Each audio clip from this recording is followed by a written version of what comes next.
Good morning students. स्वागत है आपका आज की मैथ्स की क्लास में। ये लेक्चर सिमिलैरिटी चैप्टर का पार्ट 3 है।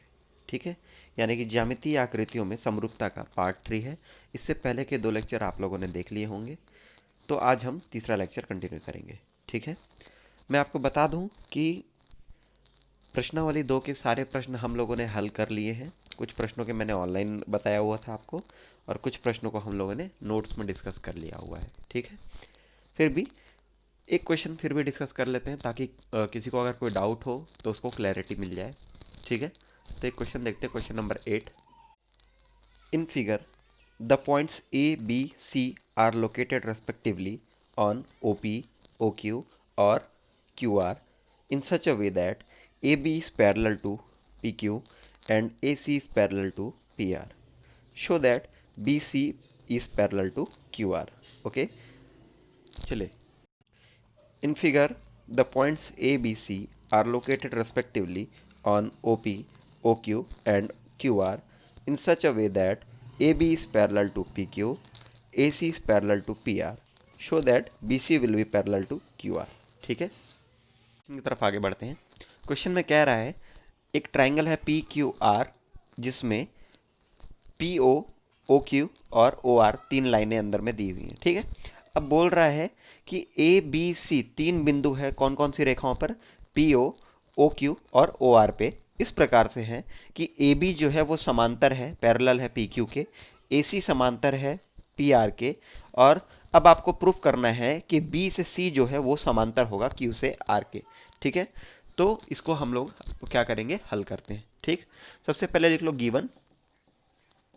गिवन है आपका कि A B is parallel to P Q.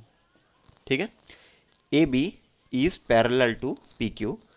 ठीक है, अब फ्रॉम ट्राइंगल कौन सा, पी ओ क्यू। ध्यान दो, ट्राइंगल पी ओ क्यू, मैं ये वाला ट्राइंगल ले रहा हूँ पी ओ क्यू। अब अगर आप सिर्फ पी ओ क्यू ट्राइंगल को देखोगे, इतने हिस्से को, तो उसमें आपको क्या दिखेगा कि A B is parallel to P Q. तो आप लोगों ने विलोम पढ़ा हुआ है, प्रमेय क्रमांक 2, है ना, मतलब थेल्स का इन्वर्स। उसमें क्या कहता है, अगर कोई लाइन पैरेलल है तो वो जो रेस्पेक्टिवली जिन पॉइंट्स पे काट रही है वो क्या होंगे, रेशियो, एक बराबर रेशियो में काटेगा। किसको, भुजाओं को। समझ रहे हो, ये आपने थेल्स थ्योरम में पढ़ा हुआ है। ठीक, तो थेल्स थ्योरम के अनुसार if A B is parallel to P Q then what will happen. तो आप क्या कह सकते हो, A B, sorry, O A upon A P will be equal to O B upon B Q. ठीक है, तो ये क्या करता है, बराबर रेशियोज में बांटता है ना। जब आपका आधार से कोई एक समांतर रेखा आपने खींची हो, तो ये जो 2 पॉइंट पे काटता है, ये किस प्रकार से कटते हैं कि आपका ओ से ए और ए से पी का रेशियो ओ से बी और बी से क्यू के रेशियो के बराबर होता है। ये आपने थेल्स थ्योरम में पढ़ा हुआ था, तो इसको आप समीकरण 1 मान लो। ओके, इसी प्रकार से आपका और क्या गिवन है, given A C is parallel to P R from triangle, कौन सा triangle, O P R, O P R triangle में। ठीक है, ओ पी आर ट्राइंगल से देखिए, अगर आपका ए सी, ए से सी पैरेलल है पी से आर के, तो यहां भी वही होगा। आप कह सकते हो कि O A upon A P will be equal to O C upon C R. ठीक है, ये हो गया सेकंड। ये दोनों इक्वेशन कहां से आ रहे हैं, फ्रॉम थेल्स थ्योरम। ओके, कहां से आ रहे हैं, थेल्स के प्रमेय से, यानी कि मध्यानुपाती, सॉरी, क्या था, समानुपातिक प्रमेय। ठीक है, आधारभूत समानुपातिक प्रमेय, यानी कि बेसिक प्रोपोर्शनलिटी थ्योरम से ये आप कह सकते हो। ठीक है, इसी प्रकार से अब अगर आप इक्वेशन 1 और इक्वेशन 2 को देखो, तो O A upon A P, O A upon A P, L H S दोनों का बराबर है एक दूसरे के, तो आप कह सकते हो कि आर एच एस भी एक दूसरे के बराबर होगा। ठीक है, फ्रॉम इक्वेशन 1 एंड 2, 1 और 2 को देख के आप क्या कह सकते हो कि sir O B upon B Q will be equal to O C upon C R. ठीक है, अब ये कैसे आया, तो पहले और दूसरे इक्वेशन को देखने पर आ रहा है, क्योंकि एल एच एस बराबर है आपस में, तो RHS भी आपस में बराबर होंगे। ठीक है, ये हो गया, आपने प्रूफ कर लिया इतना। अब ध्यान दो, अगर ये OB upon BQ will be equal to OC upon CR, तो डायग्राम में देखो OB upon BQ equal to OC upon CR, तो अगर आप ट्राइंगल OQR ले लेते हो, ट्राइंगल OQR में आप क्या कह सकते हो, यहां पे देख लो, कंटिन्यू कर रहे हैं, इन ट्राइंगल OQR इफ, अगर अगर OB upon BQ is equal to OC upon CR, ठीक है, देन आप कह सकते हो कि BC will be parallel to QR। ठीक है, अब ये कैसे कह सकते हैं, ये अगर है तो ये होगा, क्यों होगा, from inverse of Thales theorem, inverse of Thales theorem. ठीक है, इनवर्स ऑफ थेल्स थ्योरम का मतलब क्या है, विलोम किसका, समानुपातिक प्रमेय का। ठीक है, जो आपका प्रमेय आपने पढ़ा था उसका विलोम यही कहता है। हम लोगों ने प्रूव भी किया था पिछले लेक्चर में इसको, कि अगर कोई दो रेशियोज बराबर हो रहे हैं दो भुजाओं के ट्राइंगल के, जो बिंदुओं को आप मिलाओगे वो रेखा किसके समांतर होती है, आधार के समांतर होती है, पैरेलल होती है। तो बहुत सिंपल से क्वेश्चन है। चलिए आगे बढ़ते हैं नेक्स्ट क्वेश्चन की तरफ, और इसी प्रकार से यही कॉन्सेप्ट के बेस पे आप बाकी क्वेश्चन भी बना सकते हो। ठीक है, तो आई होप आपने प्रश्नावली 2 बना लिया होगा। ठीक है, अब हम आगे बढ़ेंगे कुछ कॉन्सेप्ट की तरफ। इस साल सिलेबस में आंशिक विलोपन किया गया है ना, यानी कि पार्शियल रिमूवल किया गया है सिलेबस का। तो उसके अनुसार आपका जो यहाँ पे हमको समरूपता पढ़नी है, वो सिर्फ आपका वर्ग में, त्रिभुज में, वृत्त में और किसमें, आयत में पढ़नी है ना। अब बीच में आ जाता है आपका एक समांतर चतुर्भुज में समरूपता। ठीक है, समांतर चतुर्भुज में समरूपता, तो सिमिलैरिटी इन किसमें, समांतर चतुर्भुज यानी कि पैरेललोग्राम। तो सिमिलैरिटी इन पैरेललोग्राम आपका बीच में आ रहा है, प्रश्नावली 3 इसी पर आधारित होगा, है ना। तो हम लोगों को ये पढ़ने को नहीं कहा गया है इस साल सिलेबस में, और ये थोड़ा इंपॉर्टेंट भी नहीं है, इसलिए मैं क्या कर रहा हूँ, इसको अभी छोड़कर चल रहा हूँ। अगर ज़रूरत पड़ेगी, ठीक है, तो हम इसको भी बाद में देख लेंगे। फिलहाल आप लोग भी समांतर चतुर्भुज की समरूपता को छोड़ेंगे, और इसके बेस्ड पे प्रश्नावली 3 यानी कि एक्सरसाइज नंबर 3 को भी आप नहीं पढ़ेंगे अभी। ठीक है, हम लोग सीधे एक्सरसाइज नंबर 4 की तरफ बढ़ते हैं। ठीक, वहाँ पे कुछ इंपॉर्टेंट कॉन्सेप्ट है वो डिस्कस करेंगे, और वहाँ पे भी कुछ चीज़ें हैं, जैसे कि आपके इस टोटल चैप्टर में प्रमेय दिए हैं, टोटल थ्योरम्स कितने हैं, थ्योरम्स 1 से 8 है, टोटल आपके 8 थ्योरम दिए गए हैं। लेकिन सिलेबस के अनुसार इस साल आपको जो पढ़ना है, सिर्फ और सिर्फ प्रमेय 1, प्रमेय 2, प्रमेय 7 और प्रमेय 8 को पढ़ना है। ठीक है, ये दोनों थेल्स थ्योरम पर आधारित है, ये दोनों पाइथागोरस थ्योरम पर आधारित है। ठीक, तो पढ़ने को आपको इतना ही कहा गया है, लेकिन इसके बीच में भी कुछ थ्योरम्स हैं जो इंपॉर्टेंट है, तो मैं आपको वो भी पढ़ाने वाला हूँ। ध्यान देंगे, जो इंपॉर्टेंट होगा मैं बता दूंगा पढ़ना है, जो इंपॉर्टेंट नहीं होगा उसके लिए मैं आपको बोलूँगा कि इसको आप होल्ड करो, बाद में देखते हैं अगर ज़रूरत पड़ती है तो। ठीक है सभी लोग, तो आई होप आप मेरी बात समझ गए होंगे। अब हम लोग बढ़ेंगे त्रिभुज में समानता की तरफ। ठीक है, मतलब सिमिलैरिटी इन ट्राइंगल्स की तरफ देखते हैं, सिमिलैरिटी इन ट्राइंगल्स। ठीक, तो सिमिलैरिटी इन ट्राइंगल्स को प्रूफ करने के लिए हमारे पास 2 नियम हैं। ठीक है, पहला नियम और दूसरा नियम। पहला नियम ये कहता है कि अगर किन्हीं दो त्रिभुजों में, अगर किन्हीं भी दो त्रिभुजों में, ट्राइंगल्स में, सभी एंगल्स एक दूसरे के बराबर हों, ठीक है, मतलब अगर यहाँ पे 1 2 3 दे दूँ, यहाँ 4 5 6 दे दूँ, तो एंगल 1 इक्वल्स टू एंगल 3 हो जाए, सॉरी 4 हो जाए, angle 2 equals to angle 5, angle 3 equals to angle 6। अगर ऐसे 3 एंगल्स आपस में बराबर होते हैं तो आप क्या कह सकते हो, दोनों ट्राइंगल्स क्या हैं, सिमिलर हैं। पहला हो गया, पहला केस हो गया कि आपके अगर 3 एंगल एक दूसरे के बराबर होते हैं तो आप बोल सकते हो कि दोनों ट्राइंगल जो आपने लिए हैं सर, वो दोनों सिमिलर होंगे, यानी कि समरूप होंगे। ठीक, ये हो गया पहला क्राइटेरिया। और दूसरा क्राइटेरिया क्या कहता है कि अगर भुजाओं का अनुपात है ना, मान लो ये एक ट्राइंगल है ए बी सी, और ये ट्राइंगल है पी क्यू आर, 2 ट्राइंगल है आपके सामने। तो अगर कहा जाए कि भुजाओं का अनुपात यानी कि A B upon P Q is equal to A C upon P R is equal to B C upon Q R, समझ रहे हो। तो मतलब अगर आपका ऐसा हो जाए कि भुजाओं का अनुपात जो है, वो एक सेम अनुपात है तीनों भुजाओं में, तो आप क्या कह सकते हो कि दोनों ट्रायंगल सिमिलर है। जैसा कि आयत या किसी और पॉलीगॉन में हो रहा था कि अगर सभी भुजाओं में एक स्केल फैक्टर है, कोई ना कोई एक scale factor, common scale factor है, तो ये क्या स्केल फैक्टर ही है ना, ये भी स्केल फैक्टर है, ये भी स्केल फैक्टर है, ये भी स्केल फैक्टर है। तो अगर स्केल फैक्टर कॉमन हो जाता है तो कोई भी पॉलीगॉन क्या हो जाता था, सिमिलर हो जाता था। तो वो चीज यहां पर भी अप्लाई होगी कि अगर ट्राइंगल में सभी भुजाओं में एक खास अनुपात है जिससे तीनों अनुपात एक बराबर हो रहे हैं, तो आप क्या कह सकते हो कि ये दोनों triangle similar to each other हैं। ध्यान दोगे, यहां मैंने ये नहीं बोला है कि तीनों भुजाएं एक दूसरे के बराबर हों, मैंने सिर्फ बोला है कि तीनों भुजाओं का अनुपात एक दूसरे के बराबर है, तो वो ट्राइंगल्स आपस में क्या होंगे, सिमिलर होंगे। ठीक है, तो दो क्राइटेरिया हो गया।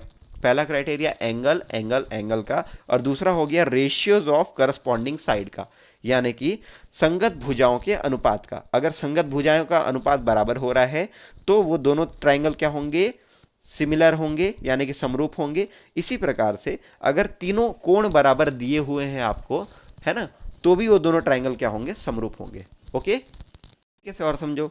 अगर मैं आपको बोलूं कि आप ऐसा करो, अभी आप अपने मोबाइल में google.com पे जाइए और वहां पर एक ट्राइंगल सर्च कीजिए। ठीक है, मान लो आपके सामने अपने एक ट्राइंगल सर्च किया, ट्राइंगल आ जाएगा। ट्राइंगल का फिर एक आप इमेज खोल लो, तो मान लो ये इमेज आपके सामने खुल गया। ठीक है, ABC, है ना, ये आपकी मोबाइल स्क्रीन पर इतना आपको दिखाई दे रहा है, ये ट्राइंगल आपको दिख रहा है। ऑलराइट, अब आप क्या करोगे, आपको मान लो ये ट्राइंगल ठीक से नहीं दिखाई दे रहा, या यहाँ कुछ अंदर में लिखा हुआ है, आपको समझ में नहीं आ रहा क्या लिखा है, तो आप क्या करते हो, ऐसे दोनों उंगलियों को स्क्रीन पर लगाओगे और ऐसे बाहर की तरफ फैलाओगे। ठीक है, जब आप बाहर की तरफ फैलाते हो तो ये ट्राइंगल या जो भी चित्र आपके स्क्रीन पर है वो क्या हो जाता है, बड़ा हो जाता है ना, बड़ा हो जाता है ना। तो मान लो आपने जब इसको ऐसे अपनी उंगलियों से फैलाया तो आपका जो ट्राइंगल था वो बड़ा हो गया। ठीक है, अब ये ट्राइंगल आपको बड़ा दिखाई दे रहा है, ABC। तो आप मुझे बताओ, जब आपने जूम किया तो क्या ट्राइंगल में परिवर्तन आ गया, नहीं, ट्राइंगल तो वही है ना। ये आपको कैसे पता, क्योंकि सर मैंने जब इसको जूम किया तो इसकी जो भुजाएं थी वो सिर्फ और सिर्फ थोड़ी बड़ी हो गई, समझ रहे हो, सिर्फ और सिर्फ थोड़ी बड़ी हो गई और कोई बदलाव नहीं आया है। इसीलिए मतलब कि अगर ए बी आपका 2 सेंटीमीटर का पहले दिख रहा था तो अब वो 4 सेंटीमीटर का यहाँ पे दिख रहा है मुझे, लेकिन सर रेशियो वही है, समझ रहे हो, स्केल फैक्टर आ गया। मान लो पहले अगर ये 2 का था तो ये 4 का हो गया, ये 3 का था तो ये कितने का हो जाएगा, 6 का हो जाएगा, और अगर ये 1 का था तो ये कितने का हो जाएगा, 2 का हो जाएगा। ठीक है, तो आप मेरी बात समझ पा रहे हो अब, जो मैंने आपको कहा कि आप जब जूम करते हो तो जो नया चित्र बनता है वो पुराने चित्र का एक स्केल किया हुआ फिगर होता है ना। तो यहाँ पे क्या हो गया, देखो भुजाओं का अनुपात या तो सेम होगा, और या तो क्राइटेरिया आप कह सकते हो कि अगर सर एंगल बराबर हो जाए तीनों के, तो भी हम बोल सकते हैं दोनों ट्राइंगल क्या है, सिमिलर है। ओके, तो ये दो रूल्स आप लोग याद रखेंगे। क्या क्या रूल बताए, रेशियोज ऑफ करस्पॉन्डिंग साइड, और दूसरा एंगल एंगल एंगल क्राइटेरिया। आगे बढ़ते हैं, कोण कोण कोण समरूपता कसौटी, यानी कि angle angle angle similarity criteria को डिस्कस करते हैं। ध्यान दो, यहाँ पर थोड़ा सा एक वो है, पेंच है। क्या चीज़ मैं आपको बताना चाह रहा हूँ कि मैंने बोला कि सर अगर दो ट्राइंगल का मतलब दो ट्राइंगल के सभी एंगल्स आपस में बराबर हों, है ना, सभी एंगल्स आपस में बराबर हो, मतलब इसका पहला एंगल इसके एक एंगल से बराबर हो, दूसरा एंगल दूसरे एंगल बराबर हो, तीसरा एंगल तीसरे एंगल बराबर हो, तो दोनों ट्राइंगल क्या होते हैं, समरूप होते हैं, यानी कि सिमिलर होते हैं। ऐसा मैंने आपसे कहा। ठीक है, लेकिन मुझे बताओ कि एक ट्राइंगल के टोटल एंगल 1 2 3, अगर तीनों angle 1 plus angle 2 plus angle 3 कर दूं तो कितना आता है, कितना आता है, 180 डिग्री आता है क्या, बिल्कुल आता है ना। तो मान लो अगर मैं आपके सामने ABC बोल रहा हूँ, ठीक है, ABC बोल रहा हूँ, तो आपको मैं बोलूँ ये 50 है और ये 60 है, तो ये तीसरा एंगल कितने का होगा, कितने का होगा, ये होगा 70 डिग्री का। ऑब्वियस है, बिल्कुल ऑब्वियस है। अगर आपको दो एंगल दिए हो, तीसरा एंगल ना दिया हो, तो इससे कोई फर्क पड़ता है क्या, तीसरा एंगल देना या ना देना कोई मतलब का है, बिल्कुल कोई मतलब का नहीं है। क्यों, क्योंकि अगर एक एंगल 50 है दूसरा एंगल 60 है, तो तीसरा एंगल क्या होगा, 50 plus 60 plus angle 3 equals to 180, यानी कि एंगल 3 इक्वल्स टू कितना आ गया, 70 डिग्री। तो एंगल 3 आपको अपने आप ही मिल जाएगा, समझ रहे हो। तो इसीलिए कभी भी आपको अगर दो ट्राइंगल्स की सिमिलैरिटी प्रूफ करनी है तो तीनों एंगल को बराबर करना जरूरी नहीं है। अगर आप बोलो कि सर एक ट्राइंगल का पहला एंगल बराबर है दूसरे ट्राइंगल के चौथे एंगल से। मान लो मैंने दो ट्राइंगल बनाए 1 2, ठीक है, यहां बना देता हूं एंगल 1 2 3, और यहां पे 4 5 और 6। मैं कह रहा हूं कि एंगल 1 इक्वल्स टू एंगल 4 है, एंगल 2 इक्वल्स टू एंगल 5 है। तो अब आपको ये बताने की जरूरत नहीं है कि एंगल 3 इक्वल्स टू एंगल 6 होगा। क्यों? क्योंकि ये तो होगा ही ना, इसके लिए कोई डिस्कशन ही नहीं चाहिए, ये होगा ही। क्यों होगा? क्योंकि तीनों एंगल का सम कितना होता है? 180 डिग्री होता है। दो एंगल के बराबर है, तो तीसरा एंगल भी तीसरे के बराबर होगा ही। इसीलिए कभी भी आपको एंगल एंगल एंगल कसौटी को चेक करने के लिए तीन एंगल नहीं, सिर्फ और सिर्फ दो एंगल एंगल एंगल को बराबर करके देखना होगा। तो आप कह सकते हो कि अगर किसी ट्राइंगल के दो एंगल भी आपस में बराबर हो रहे हैं तो भी वो आपस में क्या होंगे? समरूप होंगे, यानी कि सिमिलर होंगे। ठीक है, तो ये कोई तीसरा रूल नहीं है, ये सिर्फ वही रूल है, एंगल एंगल क्राइटेरिया। समझ में आया क्या? तो इसमें कोई डाउट नहीं होना चाहिए। चलिए आगे बढ़ते हैं। अगला टॉपिक है प्रमेय क्रमांक 5। ध्यान दो, इस प्रमेय के एग्जाम में आने के चांसेस कम हैं, लेकिन मैं आपको पढ़ा इसलिए रहा हूं ताकि आपको कॉन्सेप्ट क्लियर हो, और कॉन्सेप्ट क्लियर होगा तो आपके सवाल आसानी से बनेंगे। ठीक है, तो अभी हम लोग पढ़ने वाले हैं साइड एंगल साइड समरूपता प्रमेय। ध्यान दो, ये कॉन्ग्रुएंसी रूल नहीं है, ये सिमिलैरिटी रूल है। ठीक है, तो यहाँ पे हम लोग क्या देखने वाले हैं? SAS समरूपता प्रमेय, यानी कि similarity theorem. SAS similarity theorem.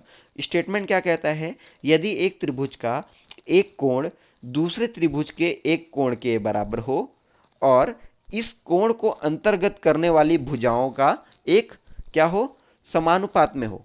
समझ रहे हो? मतलब अगर दो ट्रायंगल है, ठीक है, यहां पे एक एंगल दूसरे एंगल के बराबर हो और इस एंगल को अंतर्गत करने वाली दो भुजाएं कौन कौन सी? ये और ये। समझ रहे हो?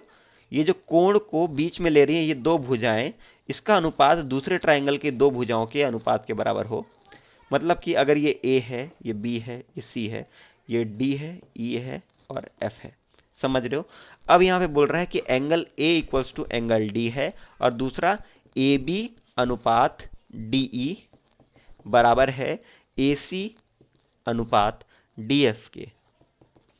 ठीक, AB अनुपात D बराबर है AC अनुपात DF के।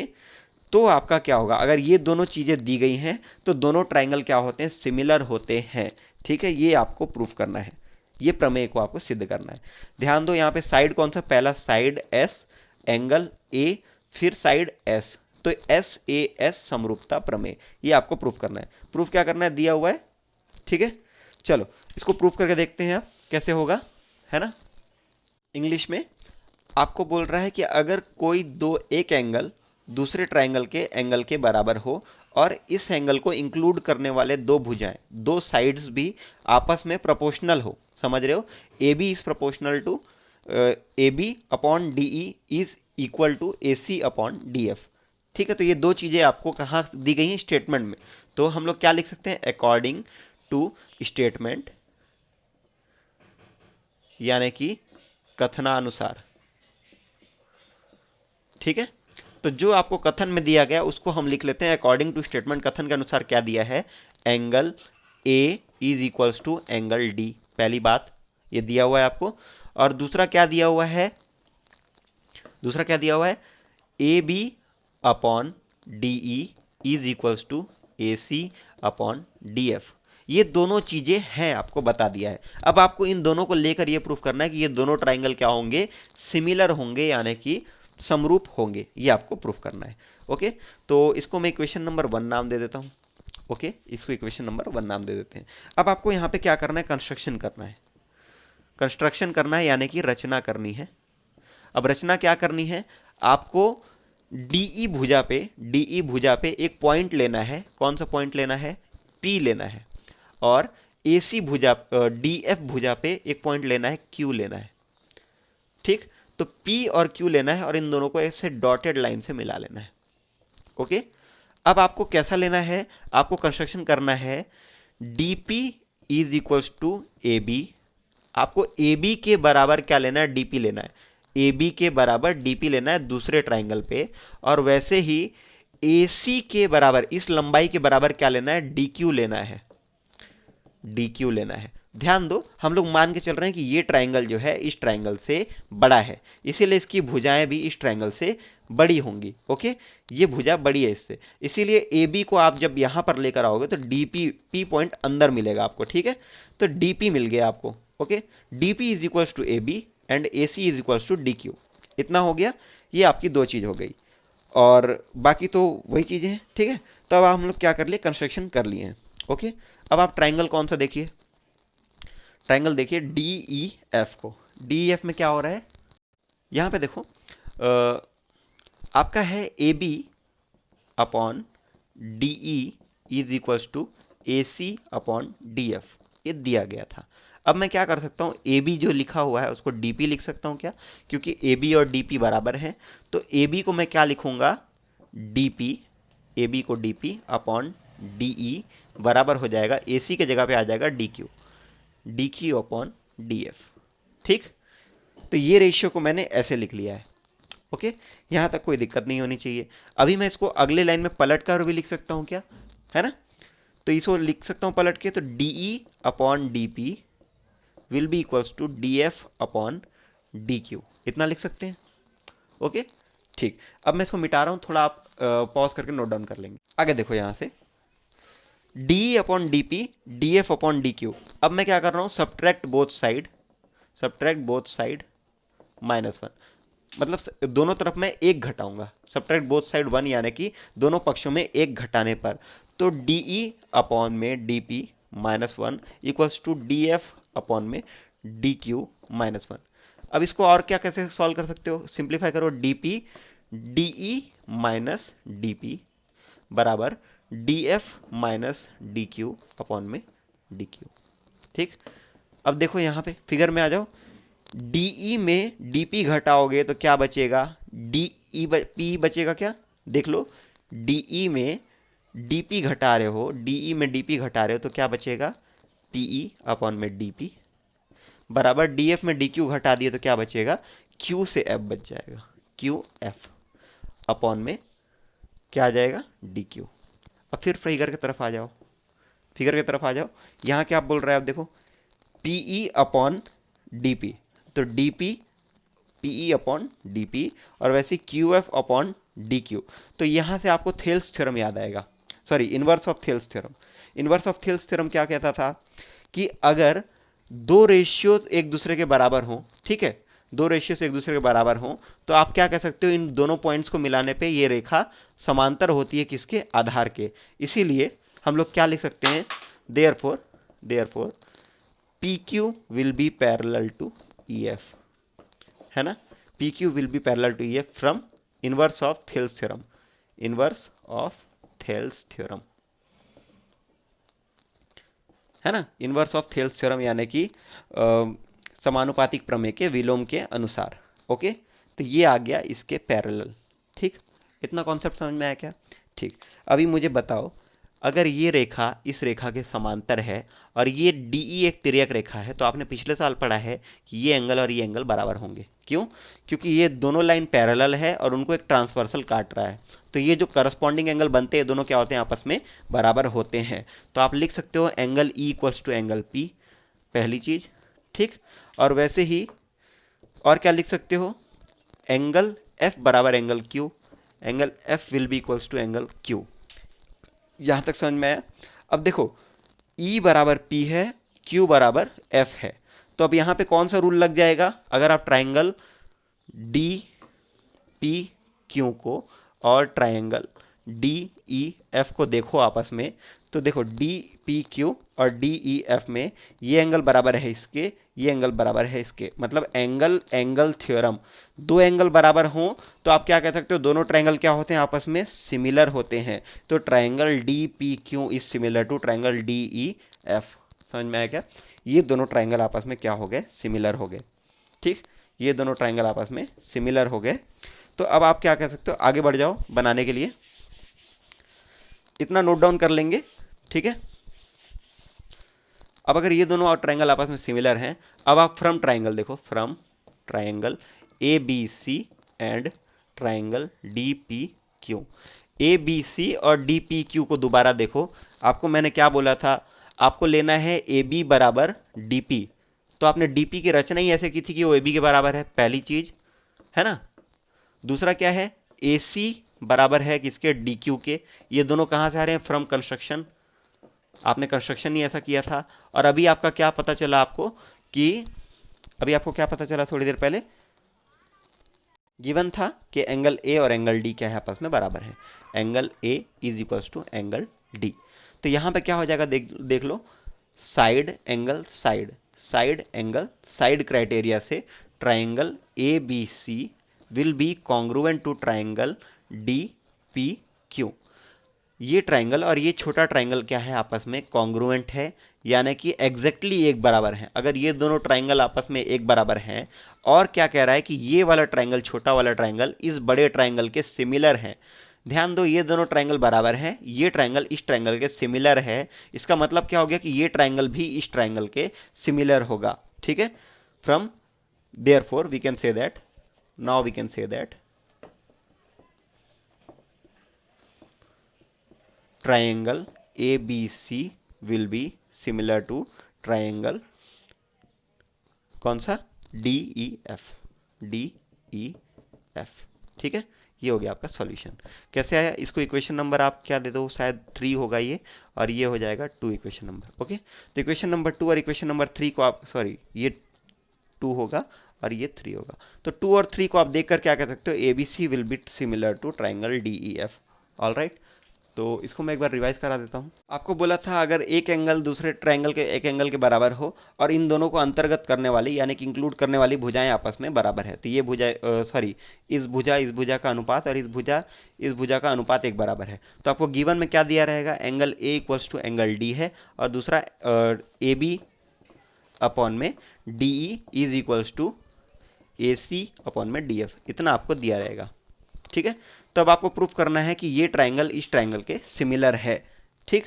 तो इतनी चीज़ों को लेकर चालू करेंगे और प्रूफ करेंगे सिमिलर है। तो सिमिलर कैसे प्रूफ होगा, सबसे पहले आपको क्या करना है, रचना करनी है। कंस्ट्रक्शन क्या होगा, ए से बी के बराबर यहाँ पे आपको एक पी पॉइंट लेना है, ठीक, और ए से सी के बराबर आपको यहाँ पे एक क्यू पॉइंट लेना है।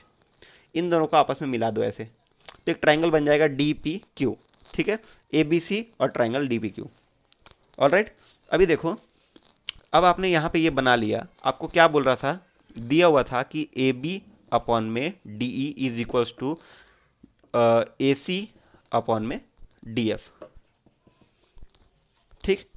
तो ए बी अपॉन में डी ई, तो आप ए बी को क्या लिख सकते हो, डी पी भी लिख सकते हो, अभी अभी आपने कंस्ट्रक्शन किया है, तो डी पी अपॉन में D E equals to D Q upon में डी एफ, ठीक। अब इसको आप पलट के भी लिख सकते हो, डी ई अपॉन में डी पी बराबर डी एफ अपॉन में डी क्यू, ऑल राइट। और इसके बाद इसको सिंप्लीफाई करोगे तो -1 कर लेना, डी ई अपॉन में डी पी -1 बराबर डी एफ अपॉन में डी क्यू -1, ठीक। तो इसको सब्ट्रैक्ट करने के बाद देखो, ये डी पी ऊपर चला जाएगा, D E minus D P कितना होता है, डी ई में डी पी घटाओगे तो पी ई बचेगा, और वैसे ही डी एफ में डी क्यू घटाओगे तो क्यू एफ बचेगा। तो इसको सॉल्व करने के बाद आपको क्या मिल जाएगा, इसको सॉल्व करने के बाद आपको मिलेगा पी ई, है ना, पी ई अपॉन में D P will be equals to Q F upon में डी क्यू, ठीक। अब इतना इसलिए किए, इसको इस फॉर्मेट में इसलिए लेकर आए ताकि ये रेशियो, इन दोनों का रेशियो और इन दोनों का रेशियो आ जाए। इन दोनों का रेशियो आ गया एक बराबर, इसका मतलब क्या होता है, अब आप क्या कर सकते हो, इनवर्स ऑफ थेल्स थ्योरम यानी कि बेसिक प्रोपोर्शनलिटी थ्योरम का इनवर्स लगा सकते हो। अगर इन दोनों का अनुपात एक दूसरे के बराबर होता है, मतलब आप कह सकते हो P Q will be parallel to E F. अब पी क्यू और ई एफ को पैरेलल क्यों किया गया है, ताकि इस एंगल को इस एंगल के बराबर बताया जा सके और इस एंगल को इस एंगल के बराबर बताया जा सके। अगर ये एंगल बराबर हो गया इसके, और ये दोनों एंगल इन दोनों के बराबर हैं, तो मतलब क्या, एंगल क्राइटेरिया से ट्राइंगल डी पी क्यू और ट्राइंगल डी ई एफ क्या है, आपस में सिमिलर है। तो मतलब ये वाला छोटा ट्राइंगल और ये वाला पूरा बड़ा ट्राइंगल आपस में क्या आ गया, सिमिलर आ गया, इतना ध्यान रखना। तो आपको कंक्लूजन क्या मिल जाएगा यहाँ से, कि triangle D P Q is similar to triangle D E F, all right. ये पहला कंक्लूजन मिल गया। अभी आप फिर से आ जाओ वापस इन्हीं दो ट्राइंगल के ऊपर, इन छोटे वाले ट्राइंगल्स के ऊपर।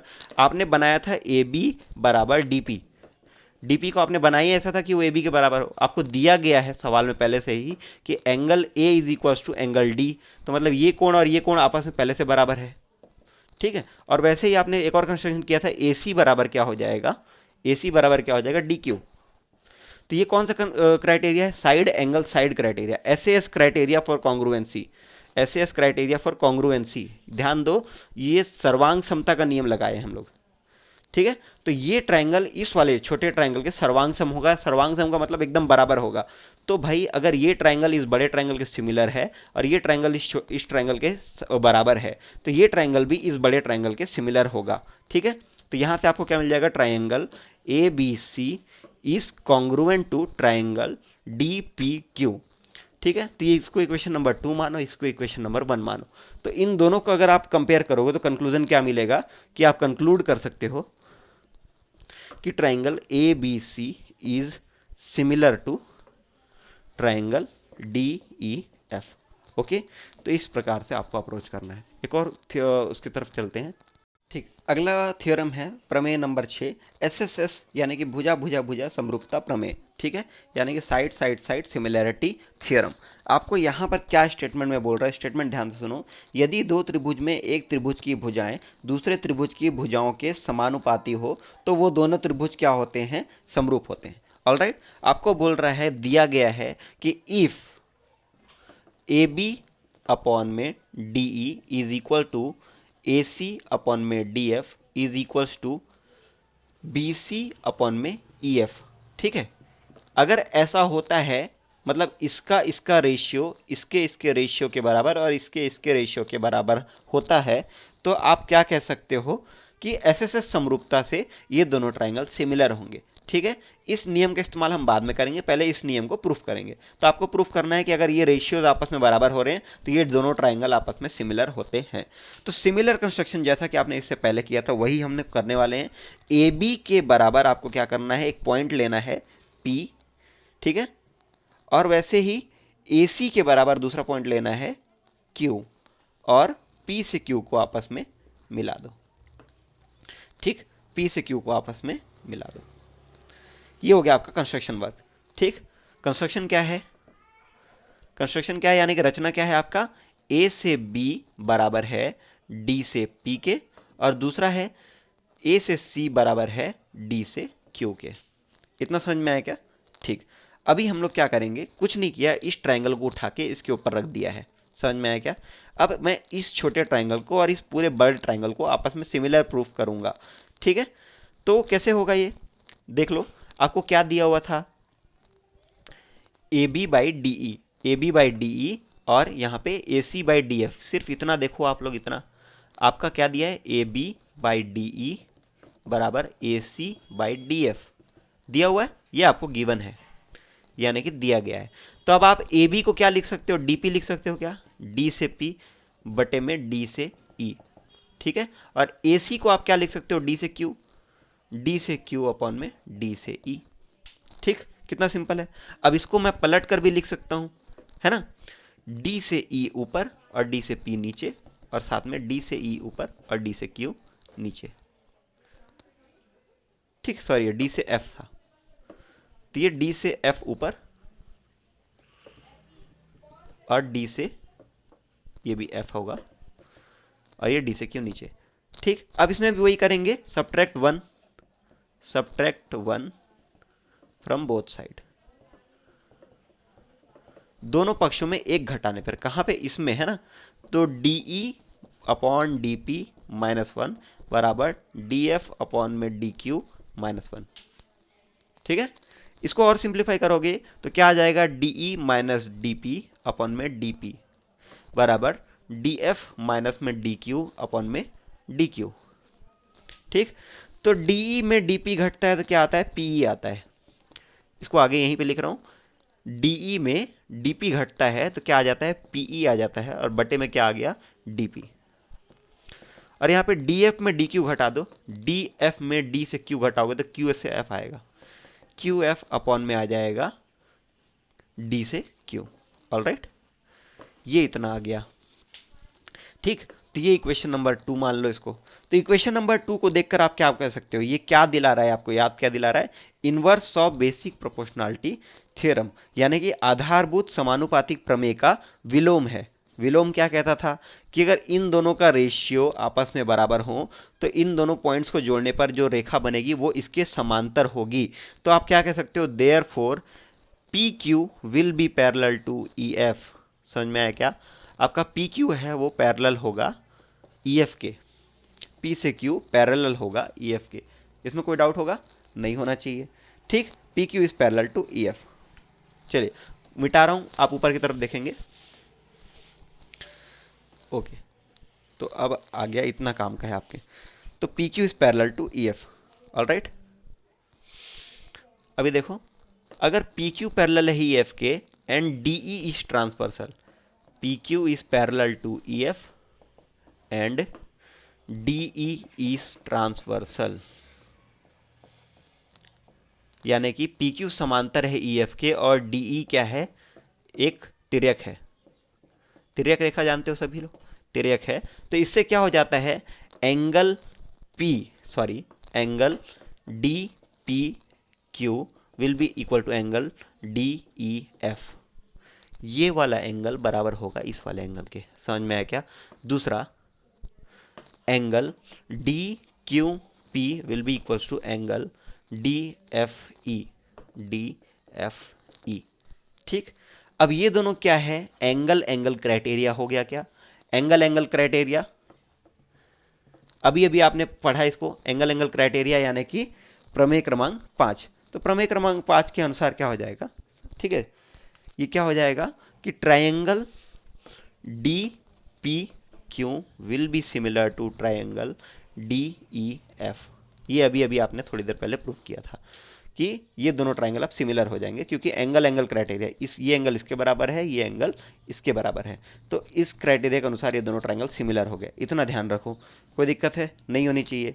अगर ये सिमिलर हो जाते हैं आपस में, तो मैं एक चीज़ लिख सकता हूँ कि आप मुझे बताओ, देन तो अगर ये ट्रायंगल इसके सिमिलर है, मतलब इनकी भुजाओं का अनुपात भी क्या होगा, सेम होगा, है ना। अगर ये दोनों ट्रायंगल सिमिलर हैं तो इनकी भुजाओं का अनुपात भी सेम होगा। तो मैं लिख सकता हूं क्या, डी पी अपॉन में D E will be equals to D Q upon में डी एफ। बहुत लोगों को कंफ्यूजन हो सकता है कि सर ये कहाँ से आ रहा है ना। आप लोगों ने अभी तक सिर्फ यही पढ़ा है कि डी पी अपॉन में P E will be equals to D Q upon में क्यू एफ, लेकिन मैं यहाँ पर क्या लिख रहा हूँ कि डी से पी अपॉन में डी से ई। ठीक, तो ये थोड़ा सा परिवर्तन है, लेकिन ये क्यों हो रहा है, इसके लिए क्वेश्चन है, एग्जाम्पल नंबर मेरे हिसाब से 6 होगा, है ना, एग्जाम्पल नंबर 6 होगा, आप लोग उसको करके देखेंगे, सॉरी 1, हाँ एग्जाम्पल नंबर 1 सॉल्व करके देखेंगे, उससे आपको समझ में आ जाएगा, बुक में दिया हुआ है। ठीक, तो एग्जाम्पल नंबर 1 के अनुसार डी पी अपॉन में D E will be equals to D Q upon में D F will be equals to P Q upon में ई एफ। इसे क्या कहते हैं, समरूप त्रिभुज के संगत भुजाओं का अनुपात क्या होता है, बराबर होता है। ठीक है, corresponding ratio of corresponding sides of triangle similar triangle, all right. तो ये हो गया ratio of corresponding side of similar triangle, ये दोनों क्या होते हैं, सेम होते हैं। अभी मुझे बताओ, मैं डी पी को क्या लिख सकता हूँ, डी से पी को लिख सकता हूँ क्या, ए से बी लिख सकते हैं बटे में डी ई। ठीक, और वैसे ही डी से क्यू को क्या लिख सकता हूँ मैं, ए से सी लिख सकता हूँ, ए से सी अपॉन में डी से एफ। और वैसे ही पी से क्यू को क्या लिख सकता हूँ, पी से क्यू को पी से क्यू ही लिखेंगे और बटे में ई से एफ। इसको इक्वेशन नंबर 4 नाम दे दो, मुझे याद नहीं कितने इक्वेशन नंबर दे दिए थे मैंने, इसको 4 लिख लेते हैं। ठीक है, तो अगर ये इक्वेशन नंबर 4 है और आप 2 मिनट पहले आप लोगों ने लेक्चर देखा है, नोट डाउन किया होगा अगर आपने, तो आपने लिखा था कि ए बी अपॉन में, इक्वेशन नंबर 1 पे देखो, ए बी अपॉन में D E will be equals to A C upon में D F will be equals to B C upon में ई एफ। ठीक, ये आपने इक्वेशन नंबर 1 पे लिखा हुआ था, है ना, इक्वेशन नंबर 1 और ये इक्वेशन नंबर 4। इक्वेशन नंबर 4 कहाँ से आ रहा है, जब ये दोनों ट्राइंगल सिमिलर हो रहे हैं उसके बाद मैं इसको लिख रहा हूँ। और ये आपको गिवन में दिया हुआ था। तो अब देख लो आप दोनों इक्वेशन में सिमिलरिटी क्या है, A B upon D same है, A C upon D F same है, P Q upon E F और B C upon E F अलग अलग है। लेकिन मुझे ये बताओ, जब ये दो हिस्से इन दो हिस्सों के बराबर है तो ये तीसरा हिस्सा भी इसके बराबर होगा ना, होगा ना, बिल्कुल। एलएचएस अगर बराबर आ रहा है एलएचएस के तो आरएचएस भी बराबर आएगा आरएचएस के, ठीक है। तो मैं इक्वेशन 1 और इक्वेशन 4 से कंक्लूड कर सकता हूं, ठीक है। मैं क्या लिख रहा हूं, from equation 1 and equation 4, equation 1 और इक्वेशन 4 से क्या लिख सकता हूं मैं, पी क्यू अपॉन में E F will be equal to B C upon में ई एफ, ठीक। पी क्यू अपॉन में E F will be equal to B C upon में ई एफ, इसको मिटा रहा हूं, ठीक है, अब इसका काम नहीं है। अब देखो ई एफ तो सेम है, काट दो, तो पी क्यू आ गया बी सी के बराबर, इक्वेशन नंबर 5, ठीक। ये जो पी क्यू है अब आपका किसके बराबर है, बी सी के बराबर है, ठीक है। ये हो गया एक चीज, पी क्यू बराबर है बी सी के, है ना। और आपको पता है कि ए बी बराबर है डी सी डी पी के और ए सी बराबर है डी क्यू के। तो ये भुजा इस भुजा के बराबर है, ये भुजा इस भुजा के बराबर है, ये भुजा इस भुजा के बराबर है, ठीक है, ठीक। फ्रॉम कंस्ट्रक्शन यानी कि रचना से आप क्या बोल सकते हो, ए बी बराबर था डी पी के और ए सी बराबर था डी क्यू के, और अभी अभी इक्वेशन नंबर 5 से क्या आया, पी क्यू बराबर है बी सी के। तो side side side side side side criteria से triangle A B C will be congruent to triangle D P Q. अब ये दोनों ट्राइंगल अगर आपस में कॉन्ग्रुएंट है, ये ट्राइंगल इस बड़े ट्राइंगल के सिमिलर है, मतलब ये ट्राइंगल भी इस ट्राइंगल के सिमिलर होगा, implies triangle A B C will be similar to triangle D E F, ठीक है, ओके। तो ध्यान दो, ये कुछ कॉन्सेप्ट थोड़े डाउट में डाल सकते हैं आपको कि क्या कर रहे हैं क्यों कर रहे हैं, लेकिन इनको आपको एक दो बार समझना पड़ेगा, है ना, कि यहाँ हो क्या रहा है। अगर ये कॉन्सेप्ट समझ में आ गया तो सवाल बहुत आसानी से बनने वाले हैं, है ना। सिमिलैरिटी कैसे प्रूफ की जाती है, कॉन्ग्रुएंसी से थोड़ा अलग होता है, इसीलिए इसको 10th में रखा गया है, कॉन्ग्रुएंसी 9th में था। कॉन्ग्रुएंसी आसानी से प्रूफ हो जाता है, सिमिलैरिटी को थोड़ा जटिल पड़ता है समझने के लिए, ठीक है। तो सिमिलैरिटी के लिए आपको ध्यान देना ज़रूरी है कि मैं जो बता रहा हूँ उस पर आप फोकस करें। फिर भी एक बार रिवीजन फिर से करवा देता हूँ मैं आपको इस टॉपिक पे, इस डेरिवेशन का। साइड साइड साइड सर्वांग समता प्रमेय क्या बोलती है, अगर दो ट्राइंगल है ए बी सी और एक दूसरा ट्राइंगल है डी ई एफ, ठीक है, बोल रहा है अगर ये दोनों की भुजाएं आपस में क्या हो, समानुपातिक हो, मतलब समान अनुपात में हो, सिमिलर रेशियोज हो दोनों ट्राइंगल का साइड्स का, तो ए बी अपॉन में डी ई बराबर हो ए सी अपॉन में डी एफ के बराबर हो बी सी अपॉन में ई एफ के। ये इक्वेशन नंबर 1 है। अगर आपको दिया गया हो कि ऐसा हो रहा है तो ये दोनों ट्राइंगल क्या होते हैं, आपस में सिमिलर होते हैं, ये आपको प्रूफ करना है ताकि आप इसको बाद में सवालों में यूज कर सको, ठीक है। जब आप आगे सवाल बनाओगे अगर ये चीज़ दिख रही है तो आप सीधे बोलोगे हाँ सर ये दोनों ट्राइंगल सिमिलर होंगे, क्यों, क्योंकि इनका रेशियोज बराबर है ना। चीज़ों को नियम की तरह इस्तेमाल करने के लिए पहले प्रूफ करना ज़रूरी है। तो अब हम क्या करेंगे, इसको इनपुट लेके इन दोनों को आपस में प्रूफ करेंगे कि ये दोनों सिमिलर हैं। कुछ नहीं करना, क्या करोगे, इस ट्राइंगल को इसके ऊपर बना दो। रचना कैसे करोगे, ए से बी के बराबर डी से क्या लोगे, एक पॉइंट पी, और ए से सी के बराबर एक पॉइंट लोगे क्यू, ठीक है। रचना क्या की है, ए बी बराबर डी पी और ए सी बराबर डी क्यू, ये आपने कंस्ट्रक्शन किया हुआ है, ऑलराइट। तो ये ट्राइंगल अब आ गया इसके ऊपर, है ना। अभी भी श्योर नहीं बोल सकते कि यही ट्राइंगल इसके ऊपर आया है, क्योंकि ये एंगल हम लोगों ने इसके बराबर बताया क्या, नहीं बताया, ठीक है। इसीलिए हमको तीसरी साइड के लिए प्रूफ करना पड़ रहा था अभी इस वाले में, ऑलराइट। तो यहाँ पे देख लो, डी पी बराबर ए बी, ए सी बराबर डी क्यू, इतना ले लिया आपने। अब क्या करोगे, इस ट्राइंगल के सिमिलर प्रूफ करना है। बहुत आसान है, कुछ नहीं, आपको सबसे पहले दिया ही हुआ था, अभी अभी इक्वेशन नंबर 1 में क्या दिया था कि ए बी अपॉन में D E is equals to A C upon में डी एफ, इतना दिया हुआ था, ठीक। क्या करोगे, ए बी अपॉन में डी ई, तो ए बी को मैं लिख सकता हूँ डी पी अपॉन में डी ई, और वैसे ही ए सी को मैं क्या लिख सकता हूँ, डी क्यू अपॉन में डी एफ।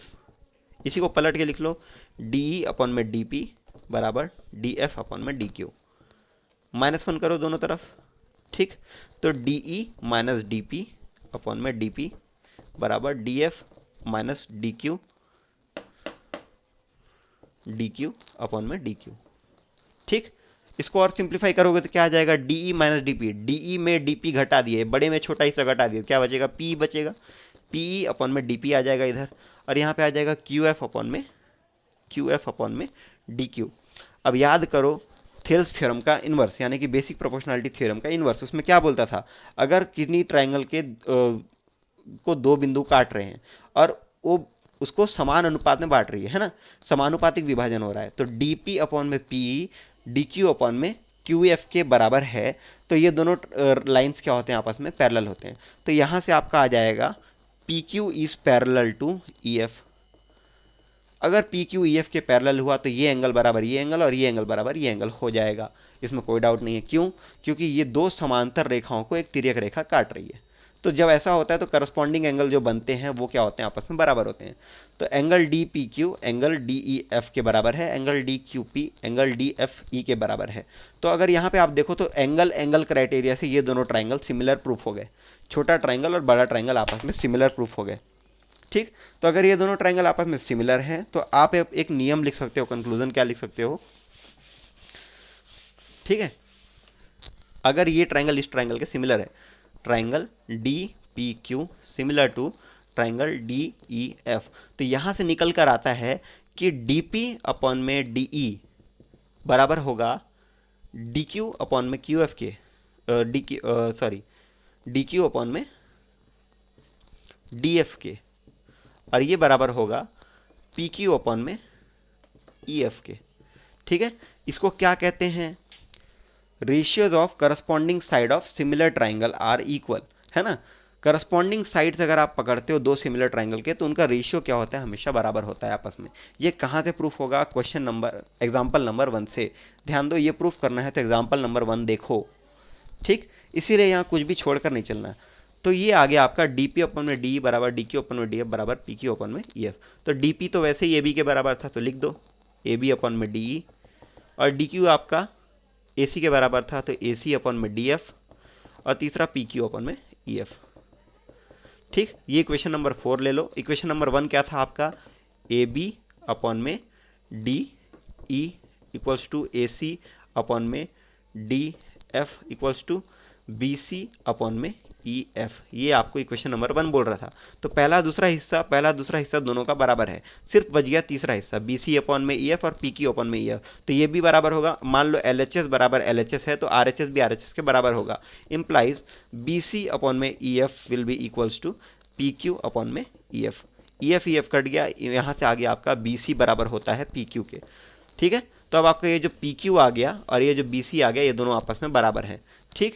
अब आपके पास 3 जानकारियां हैं। पहला ए बी बराबर है डी पी के कंस्ट्रक्शन से, ए सी बराबर है डी क्यू के कंस्ट्रक्शन से, और बी सी बराबर है पी क्यू के, अभी अभी आया। तो इन तीनों चीज़ से आप बोल सकते हो एस एस एस क्राइटेरिया से ये दोनों ट्राइंगल क्या है, कॉन्ग्रुएंट है। समझ में आया क्या, ये दोनों ट्राइंगल आपस में बराबर हैं, ठीक। अगर ये ट्राइंगल इसके बराबर है, ये ट्राइंगल इसके सिमिलर है, तो ये ट्राइंगल इसके सिमिलर होगा। यही प्रूफ करना था, ये प्रूफ हो जाएगा, ठीक। नोट्स में प्रॉपर लिखा हुआ मिल जाएगा आपको।